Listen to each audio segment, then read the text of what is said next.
할렐루야. 감사합니다. 오늘 11장을 내일과 함께 2시간에 걸쳐서 우리 공부해 보도록 하겠습니다. 마지막 때의 예언들이 있는데, 자, 우리 무엇이 21세기를 맞은 우리 인류, 우리 지구의 장래인가에 관해서, 무엇이 수천 년 동안 계속되었던 선과 악의 그 전쟁의 결말이 될 것인가. 지난 시간에 다니엘 10장에서 시작된 세계 마지막에 관한 이 다니엘에게 임한 그 예언, 마무리 예언이 이제 정확히 하나님께서 말씀을 통하여 대답을 제시하고 계십니다. 첫 번째는 페르시아, 이 바사 시대의 전쟁. 여러분, 이걸 제가 준비하면서 무슨 생각을 했냐면, 아주 구체적으로 하나님께서 그 모든 인류의 역사의 흥, 망, 성, 쇠를 주관하시는구나. 그걸 깨달았어요. 그러면 과거에 이렇게 하나님께서 모든 인류를 다 주관하셨다면 지금 이 시대도 동일하게 우리 대한민국, 이 모든 세계의 모든 인류의 역사를 주관하시는 줄 믿습니다. 그걸 믿고 우리가 오늘 공부하고 지금 이 삶의 이 시기에 21세기에 우리가 적용하고 우리가 준비하면 우리는 얼마나 영적인 하나님의 백성의 모습으로 살아갈 수 있을까? 자, 먼저 이 페르시아, 이 바사 시대엔 어떤 배경에서 이 11장이 기록되어 있는가? 자, 10장에서 이 일은 오랜 후의 일이라고 분명히 얘기하고 있거든요. 읽어볼까요? 시작. 이제 내가 마지막 날에 내 백성이 당할 일을 내게 깨닫게 하러 왔노라. 이는 이 환상이 오랜 후의 일임이라 하더라. 그래서 이 마지막 오랜 후의 일을 다니엘이 천사 가브리엘을 통하여 계시를 받는데, 오늘 11장 1절 보면 시작. 내가 또 메대 사람 다리오 원년에 일어나 그를 도와서 그를 강하게 한 일이 있었느니라. 다니엘은 7장에서 한때, 두때, 반때에 관한 계시를 받습니다. 그리고 나서 하나님 나라, 하나님 성전에 대한 장래에 관해서 걱정하기 시작합니다. 그 걱정은 8장에 2300주야에 관한 예언이 주어지면서 더욱 깊어지지요. 그리고 9장의 70일에 우리가 공부한 이 70일에 관한 예언을 통해서 일부는 깨달았지만 그 마음 가운데 큰 전쟁이 있으리라. 9장 26절에 보면 그 말씀을 통해서 이 다니엘은 점점 불안한 상황에 놓이게 됩니다. 그래서 어제 10장에서 이 큰 전쟁에 관한 계시를 받고 말세, 네 백성, 다니엘 네가 속한 그 유대 백성, 그리고 하나님의 그 백성들이 당할 일은 상징이 아니야. 그거는 정말 구체적으로 우리에게 주어지는 것이야. 라고 소개하게 됩니다. 그래서 이 계시를 전달받은 이 하나님의 천사 가브리엘이 이제 그 계시를 받고 다니엘이 기도할 때 딱 왔는데 이 파사 제국에 있는 군주, 다시 얘기해서 이 어둠의 영들이 방해를 했다. 그래서 다니엘이 기도하다가 사자굴에 들어가는 그러한 던져지는 다니엘 6장 사건에서 다니엘이 살아나올 수 있도록 적극적으로 이 가브리엘 천사가 개입하는 것을 스스로 천사가 이야기를 하는 그런 내용을 우리가 알고 있습니다. 그렇다면 이 계시가 주어졌던 이 당시의 바사, 이 페르시아 초기부터 또 헬라라는 나라가 일어날 때까지 어떤 역사가 계속될 것인가가 오늘 11장 전반부에 나오는 말씀들입니다.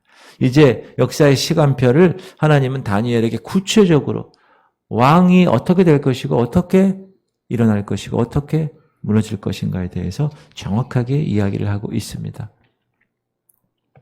자, 2절, 제가 쓰질 않았는데요. 2절, 이제 내가 참된 것을 내게 보이리라. 보라, 바사에서 또 새 왕들이 일어날 것이요. 후에 넷째는 그들보다 심히 부요할 것이며 그가 그 부요함으로 강하여진 후에는 모든 사람을 충동하여 헬라 왕국을 칠 것이며. 자, 오늘 여러분 들으실 때 제가 여러 가지 왕 이름을 얘기할 거예요. 목사님 새벽부터 외국 사람 왕 이름을 왜 이렇게 얘기하십니까? 그냥 여러분 오늘 세계사 시간이라고 생각하시고 세계 역사 시간 그냥 딱 들으시면 됩니다.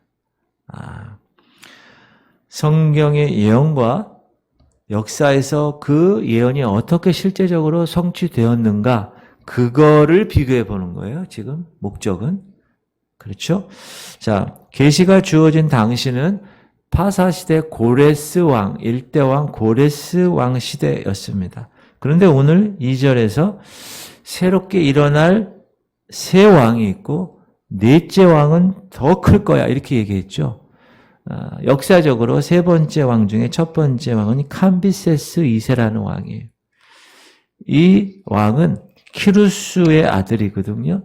근데 이집트 원정을 떠나기 전에 그에게 동생이 있었는데 이 동생을 죽여요. 그래서 왕권을 찬탈합니다. 그런데 귀국길에 그 애굽에서 이쪽으로 올라오다가 변사해요. 갑자기 죽어버려요. 그게 누구냐? 캄바세스 2세. 첫 번째 왕이에요. 세 왕 중에. 세 왕 중에 둘째 왕은 바르디아라는 왕이에요. 이 사람은 아까 캄비세스 2세가 죽인 그 동생 이름이 스메르디스인데 이 캄비세스가 이집트 원정 갔다가 이제 자신을 캄비스 동생인 스메르디스야라고 이 바르디아가 얘기해요. 여러분 무슨 말인지 몰라도 그냥 지나가는 역사의 상황이라고 생각하시면 돼요. 그래서 이 바르디아라는 사람이 둘째 왕이에요. 또 왕위를 찬탈합니다. 그 다음에 셋째 왕, 아까 셋째 얘기했잖아요. 이 세 번째 셋째 왕은 다리우스 1세예요. 그 두 번째 왕 바르디아를 쫓아내고 왕위에 오른 사람. 이 사람은 여러분 우리가 어떻게 하냐면 자 예루살렘 성전을 중건해 라고 명령한 사람. 칙령을 발표한 사람이죠. 그리고 넷째 왕이 엄청 큰 강한 왕이라고 그랬죠. 이 왕이 어떤 왕이냐? 크세스라는 왕이에요. 크세스. 이거는 성경에서 어느 왕이라고 나오느냐? 아하수에로 왕이라고 나. 들어보셨죠? 아하수에로 왕. 이 아하수에로 왕은 우리가 알고 있는 에스더서의 주인공인 그 에스더, 그 사람의 남편이 4년간 전쟁 준비를 하고 헬라를 완전히 파멸하는 기세로 대원정을 나서지만 중간에 패전한 사람. 그 후에 몇 명의 왕이 더 일어납니다. 그래서 헬라를 계속 원정에서 싸우지만 다칩니다. 그런데 이제 이 헬라 시대의 시작을 알리는 어떤 특별한 인물이 등장하게 됩니다. 그것도 하나님이 다니엘서를 통해서 예언하신 거예요. 그게 3절입니다. 장차 한 능력 있는 왕이 일어나서 큰 권세로 다스리며 자기 마음대로 행하리라. 그러나 그가 강성할 때 그의 나라가 갈라져 천하 사방에 나누일 것이나 그의 자손에게로 돌아가지도 아니할 것이요 또 자기가 주장하던 권세대로도 되지 아니하리니 이는 그 나라가 뽑혀서 그 외에 다른 사람들에게로 돌아갈 것입니다. 3장에 한 능력 있는 왕이 나타나는데 바로 그 사람이 우리가 알고 있는 알렉산더 대왕이라고 합니다. 왕이 아니라 대왕이에요. 이 당시 지금의 그리스 지역, 이 마케도니아 이 지역에 도시 국가로 이렇게 세워졌던 그 헬라 반도를 이 알렉산더 대왕이 통일하죠. 마케도니아 왕이에요. 그래서 아주 작은 숫자로 35,000명의 정예 부대를 이끌고 이 페르시아를 정복하러 떠납니다. 그래서 마침내 BC 331년에 이 페르시아를 멸망시켜요. 야, 35,000명 가지고. 그리고 페르시아를 멸망시키자마자 곧바로 더 가서 이 애굽, 이집트를 또 동쪽에는 인도까지 다 정복합니다. 그가 한창 그렇게 정복했을 33살에 갑자기 요절합니다. 죽어요. 우리가 다니엘서 7장에서 이 헬라 대제국을 어떤 동물로 비유했죠? 표범. 근데 그 표범이 어떻게 해요? 날개가 달렸고 머리가 넷이 있다고 그랬죠? 그래서 이 표범이 이 알렉산더 큰 이 헬라 제국이 알렉산더가 죽음으로 그 아들에게 되지 않냐. 거기 나오죠. 자기가 주장하던 권세로 자기의 자손에게로 돌아가지 않는 거예요. 그냥 자기 신하들에게 머리가 네 개인데 네 나라로 나뉘어져서 분열됩니다. 네 명의 부하 장군들에게 의해서 BC 301년에 성경의 이 예언을 문자 그대로 역사에서 성취합니다. 놀랍지 않습니까? 그래서 이제 헬라가 네 나라가 된 거예요. 그런데 이 네 나라는 어떻게 이제 될 것인가? 그거에 관한 내용도 다 나와 있어요. 5절. 남방의 왕들은 강할 것이나 그 군주들 중 하나는 그보다 강하여 권세를 떨치느니 그의 권세가 심히 클 것이요. 이 네 나라 가운데 이 마게도냐와 헬라를 지역을 맡았던 이 카산드로스라는 사람하고 소아시아 이 터키 지역을 맡았던 이 리시바코스라는 이 나라는 얼마 못 가서 멸망해요. 그럼 나머지 두 개가 남은 거 아니에요? 네 나라 중에서. 이 두 개의 나라 중에서 이 시리아 북방, 이 시리아 쪽을 맡았던 셀루쿠스 왕조와 그 다음에 이 이집트 지역을 맡았던 남쪽이라고 그래요. 남방왕, 이 프톨레마이오스, 이 왕조가 두 개가 탁 살아나는 거예요. 그래서 이 네 개의 나라 중에 두 개는 없고 남북왕 대결이 시작된 겁니다. 남북왕조가. 지도를 보면 저렇게. 오른쪽에 큰 게 셀레쿠스 왕조고, 이 이집트 쪽에 프톨레마이오스 왕조 두 개가 딱 나누어지고, 왼쪽에 두 개 있죠? 마게도니아하고 터키. 그 지역의 왕조는 죽어요. 그래서 이 북방왕과 시리아, 남방왕, 이집트, 이 두 나라가 강성하게 이제 서로 싸우는 그런 남북조 시대가 됩니다. 그런데 여러분, 이 연두색하고 이 황토색 중간에 보면 거기가 유다왕이에요. 거기가 이스라엘이에요. 우리나라가 강대국인 중국과 러시아와 일본 사이에 낑겨서 지금 살아가고 있잖아요. 이스라엘이 큰 북방 셀레코스와 큰 남방 플톨레마이오스 이 사이에 낑겨서 지금 살아가는 거예요. 그래서 5절에 최초의 남방왕, 근데 성경은 남방왕, 북방왕 이렇게만 얘기하지만 우리가 역사적으로 보면 5절에 최초의 남방왕은 프톨레마이오스 1세, 이집트를 차지한, 그리고 그 왕들 중에 하나가 셀루쿠스 1세. 그래서 이 알렉산더 대왕의 예전의 큰 영광을 다시 한번 회복합니다. 이 두 나라가. 역사의 진행이 이 하나님의 말씀처럼 진행되고 성취되었다라는 건 정말 놀라운 일입니다. 그렇죠? 그런 관점에서 이 성경은 하나님의 시간표를 우리에게 정확하게 알려주는 그러한 귀한 계시의 책입니다. 그래서 11장, 오늘 이 11장부터 5절부터 17절까지 왕들이 북방왕, 남방왕, 북방왕 다 같은 사람이 아니에요. 여러분, 이런 거 읽을 때 이제는 저 사람 이름을 내가 새벽에 목사님한테 배웠어. 이 사람들이에요. 역사적으로 이 남방왕과 북방왕 사이에서 남방 몇 절에서는 이렇게 나옵니다. 몇 절에서는 이렇게 나오고 몇 절에서는 이렇게 나오고.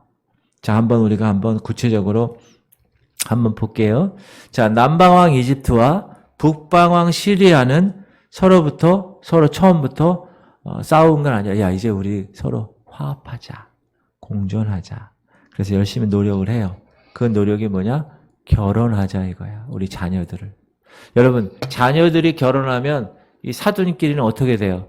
아이고 사돈, 아이고 사돈. 우리 기독교 사돈이면 할렐루야 사돈 막 이러잖아요. 마찬가지로.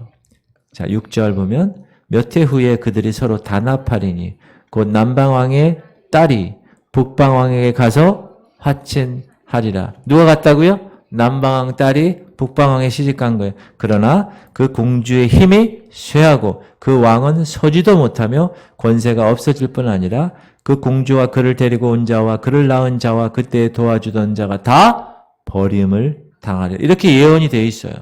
그래서 이 헬라의 남북조 이 두 나라의 대결은 이제 2세에 접어들어서 본격화되는데, 자, 남방왕, 여기서는 왕이라고 명했지만 남방왕 프톨레마이오스 2세가 자신의 딸 베레니케를 북방왕 안토니우스 2세와 혼인시킵니다. 그런데 이 북방왕 안토니우스 2세는 이미 부인이 있어요. 그런데도 라오티게라는 부인이 있는데 이 딸을 북방왕에게 결혼시켜요. 왜? 결혼 동맹을 전략적으로 하는 거죠. 화친을 유지하려고. 그런데 이 프톨레마이오스 2세가 죽어요. 죽으니까 남편을 베레니케에게 빼앗긴 이 안토니우스 2세의 와이프가 있었을 거 아니에요. 그 사람이 라우디게라는 아내인데 그 사람이 이 남편을 죽이고 이 시집온 베레니카를 죽이고 그가 낳은 아들을 다 죽여요. 거기 나오죠. 그 왕은 서지도 못하며 권세가 없을 뿐 아니라 그 공주와 그를 데리고 온 자와 그를 낳은 자와 그때 도와줬던 다 버림을 당하리라. 여러분, 여자가 이렇게 독을 품으면 무섭습니다. 우리가 이시조선 무슨 사극 같은 거 보면 이런 게 많이 나오잖아요. 다 죽였는데 누가 한 명이 탁 나타나. 그래서 다 복수하죠. 이게 지금 성경에 예언되어 있고 성경에서 역사에서 성취되었다. 자, 그래서 헬라 남방왕과 이 북방왕의 싸움은 더욱더 치열해 가는 거예요. 여러분, 사람이 죽었어요. 자, 한번 7절부터. 그러나 그 공주의 본 족속에게서 난 자 중에 한 사람이 왕 일을 이어 권세를 받아. 이게 오빠예요. 죽은. 시집 보낸 딸의 오빠가 왕권을 잡은 거예요. 여기서. 북방왕의 군대를 치러 와서 그의 성에 들어가서 그들을 쳐서 이기고 그 신들과 부어 만든 우상들과 은과 금의 아름다운 그릇들은 다 노략하여 애굽으로 가져갈 것이요. 몇 해 동안은 그가 북방왕을 치지 아니하리라. 북방왕이 남방왕의 왕국을 쳐들어갈 것이나 자기 본국으로 물러가리라. 이 북방왕 이집트의 새로운 왕이 프톨레마이오스 3세가 이제 이 라우디케 죽임당한 이 라우디케가 죽인 베레니케의 오빠예요. 자기 여동생이 죽었어요. 시집 보냈는데 북방으로. 그래서 뭘 합니까? 동생의 원수를 갚기 위해서 이 북방왕을 침공합니다. 침공해가지고 이 수집해둔 우상 2,500점을 다 노획해서 다 갖고 본국으로 돌아가지요. 이 시리와의 이 북방왕은 이름이 뭐냐? 셀레쿠스 2세예요. 서로 싸우다가 패하죠. 겨우 목숨만 부지하고 귀국합니다. 이 전쟁을 제3차 시리아 전쟁, 역사에서는 제3차 시리아 전쟁, BC 246년에서 241년에 나타난 전쟁이라고 역사는 이야기하고 있습니다. 자, 그리고 9절에는 BC 242년에 이 셀루쿠스 2세가 애굽을 침공하잖아요. 근데 아무 소득 없이 시리아로 돌아간 것을 얘기한 거예요. 아까 9절에서. 자, 그 후에도 이 남방 이집트와 북방의 시리아, 아까 지도 보셨죠? 그 생각하세요. 계속 보복 전쟁하는 거야. 너 내 딸을 죽였어? 너 내 아들을 죽였어? 계속. 그러나 그의 아들들이 전쟁을 준비하고 심히 많은 군대를 모아서 물이 넘침같이 나올 것이며 그가 또 와서 남방 왕의 견고한 성까지 칠 것이며 남방 왕은 크게 노하여 나와서 북방 왕과 싸울 것이라. 북방 왕이 큰 무리를 일으킬 것이나 그 무리는 그의 손에 넘겨준 바 되리라. 그가 큰 무리를 사로잡은 후에 그의 마음이 스스로 높아져서 수만 명을 엎드려 드릴 것이나 그 세력은 더하지 못할 것이요. 지금 성경은 구체적인 왕의 이름 나오지 않았죠. 그냥 북방왕, 남방왕 이렇게 얘기했잖아요. 근데 제가 구체적인 왕 이름을 방금 읽은 걸 다시 한번 읽어볼게요. 그의 아들 시리아 왕 셀루쿠스 2세의 두 아들인 셀루쿠스 3세와 안토키우스 3세가 전쟁을 준비하고 심히 많은 군대를 모아서 물에 넘침같이 나올 것이며 그가 또 와서 남방왕의 견고한 성까지 칠 것이요. 남방왕 프톨레마이오스 4세는 크게 노하여 나와서 북방왕 안티코스 3세와 싸울 것이라. 북방왕이 큰 무리를 일으킬 것이나 그 무리가 프톨레마이오스 4세의 손에 부딪힌 바 될 것이다. 그 프톨레마이오스 4세가 큰 무리를 사로잡은 후에 그 마음이 스스로 높아져서 수만 명을 엎드릴 것이나 그 세력은 더하지 못할 것이요. 이거. 그러니까 구체적으로 이름은 되어 있지 않지만 역사적으로 이렇게 제가 읽은 거예요. 그래서 이 위에 인용된 세 구절의 성경 예언은 북방왕 시리아 안티코스 3세의 군대와 남방왕 이집트의 프톨레마이오스 4세의 군대가 BC 217년에 라피아라는 곳에서 대전쟁을 일으킵니다. 그걸 얘기하는 거예요. 아, 성경의 예언이 이렇게 구체적으로 하나님에 의해서 미리 기록되어 있다는 것은 정말 생각하면 할수록 놀라운 일이다. 우리가 더욱더 숙연해집니다. 하나님 앞에서. 그래서 이 제4차 시리아 전쟁에서 안티쿠스 3세가 엄청난 사상자와 포로원을 내고 패전하죠. 이 남방왕 승리로 끝나게 됩니다. 그래서 이 북방왕과 남방왕 사이에서 남방왕국 이집트가 이제 새로운 국면을 맞게 되는데, 이제 이 라피아 전투에서 대패했죠. 이 북방왕이. 시리아의 안티쿠스 3세가 다시 이를 갈고 심기일전에서 남방왕 가만두지 아니하리라. 그래서 이 제5차 시리아 전쟁을 일으킵니다. 그래서 알렉산더 대왕의 이전 영토를 다 탈환하는 또 놀라운 전과를 올리죠. 그래서 이제 남방왕까지 재대결을 다시 한번 감행합니다. 그게 13절이에요. 북방왕은 돌아가서 다시 군대를 전보다 더 많이 준비하였다가 몇 해 후에 대군과 많은 물건을 거느리고 오니라. 이때 이 안티쿠스 3세가 이 중간에 그리스가 있어요. 이 그리스 마게도냐 왕과 동맹을 맺어서 같이 연합해가지고 쳐들어오는데, 자, 이집트에 있는 남방왕에는 원래 이집트 사람이 아니라 이 프톨레마이오스 이 왕조는 다른 데서 온 이민족이에요. 그러니까 원래 이집트에 있었던, 애굽에 있었던 사람들이 이 프톨레마이오스 이 왕조의 통치에 저항하기 시작하는 거예요. 그러니까 이 남방왕 이집트는 외환에 쌓이게 되는 거죠. 외환에. 그게 14절이에요. 그때 여러 사람이 일어나서 남방왕을 칠 것이요 네 백성 중에서도 포악한 자가 스스로 높아져서 환상을 이루려 할 것이나 그들이 도리어 걸려 넘어지리라.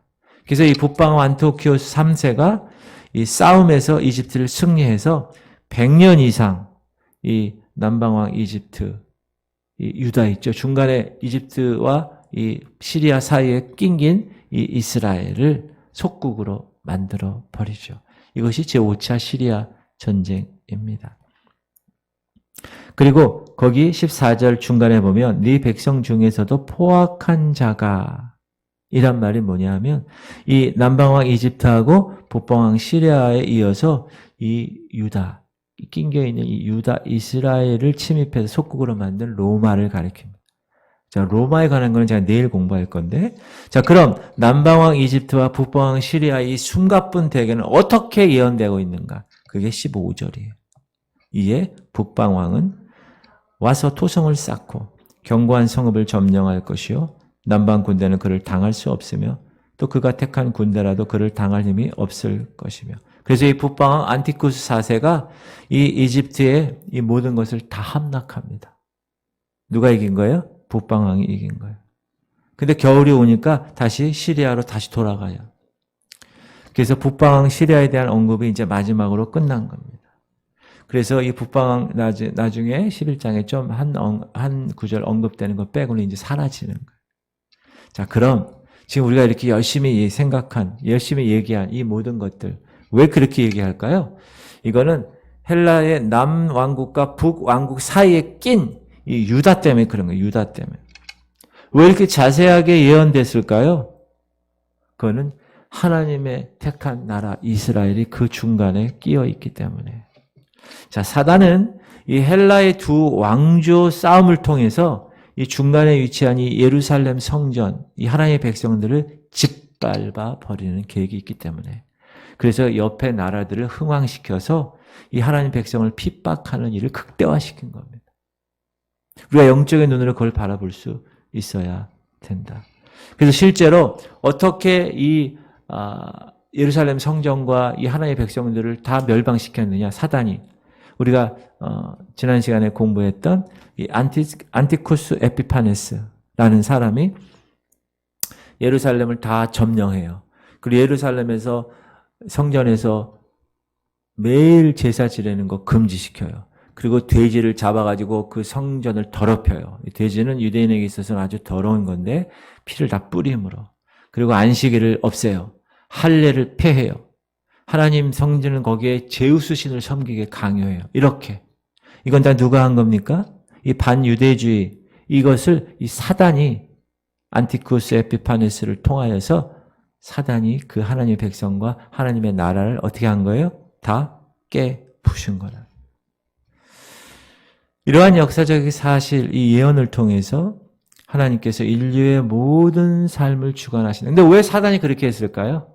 제가 전번에도 한 말씀 드렸는데, 왜 안티쿠스 에피파네스를 통해서 왜 그렇게 예루살렘 성전에 더럽게 하고 왜 그렇게 힘들게 했을까요? 예루살렘을 통하여서, 다윗의 자손을 통하여서 예수 그리스도가 태어나는 것을 방해하려고 그렇게 한 거예요.